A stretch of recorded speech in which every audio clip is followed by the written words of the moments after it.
లక్ష్మణ్ మన ఊరి కథలు ప్రేక్షకులకు స్వాగతం. మాఘపురాణం 10వ అధ్యాయం. మాఘమాసంలో గంగానదిలో స్నానం చేస్తే పిశాచాలకు కూడా ముక్తి కలిగిందంటూ దత్తాత్రేయుడు కార్తవీర్యార్జునికి చెప్పిన వృత్తాంతాన్ని ఈరోజు విందాము.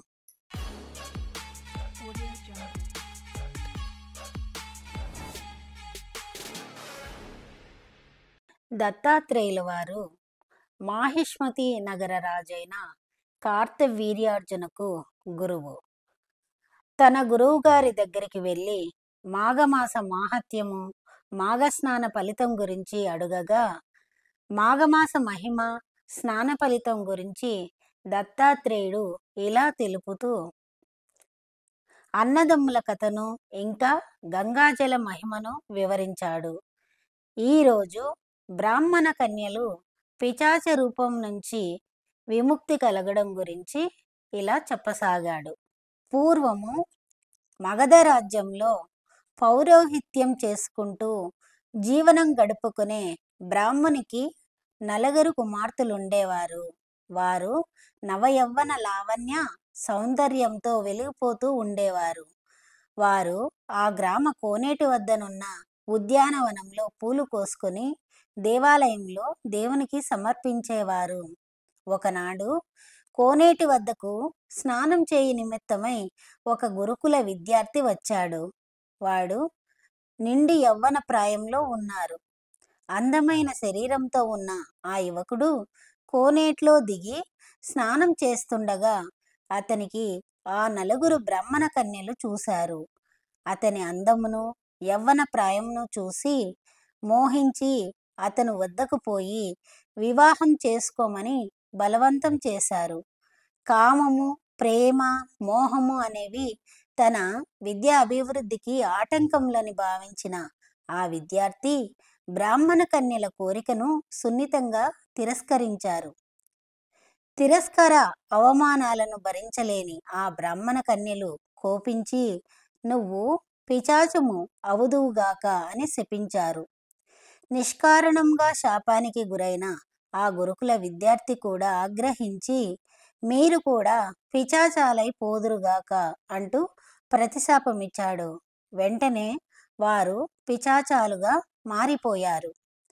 ఆ నలుగురు బ్రాహ్మణ కన్యలు పిశాచాలుగా మారి ఆ కోనేటి వద్దనే ఒక చెట్టును ఆశ్రయించుకొని వచ్చేపోయేవారిని పీడిస్తూ జీవనం సాగించారు. పిల్లలు పిశాచాలుగా మారడం తల్లిదండ్రులను కృంగదీయసాగింది. కొంతకాలానికి ఆ కోనేటి వద్దకొక సిద్ధుడు వచ్చాడు.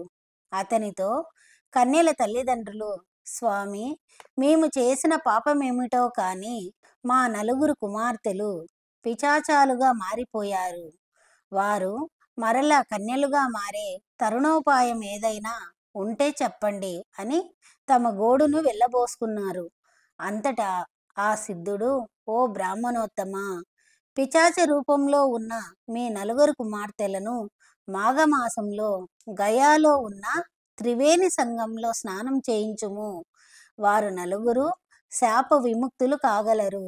వారి పిశాచ రూపము పోయి మరలా కన్యలుగా మారగలరు అంటూ సలహా ఇచ్చాడు. పురోహితుడు పిశాచ రూపంలో ఉన్న నలుగురు కుమార్తెలను వెంట తొడుకొని మాఘమాసం నందొక మంచి ముహూర్తం చూసుకొని త్రివేణి సంగంలో స్నానం చేయించి విష్ణుదేవుని ప్రీత్యర్థం ప్రత్యేక పూజలు చేయించాడు. వెంటనే నలుగురు తమ పిశాచ రూపం వదిలి యథాప్రకారం కన్యలుగా మారిపోయారు.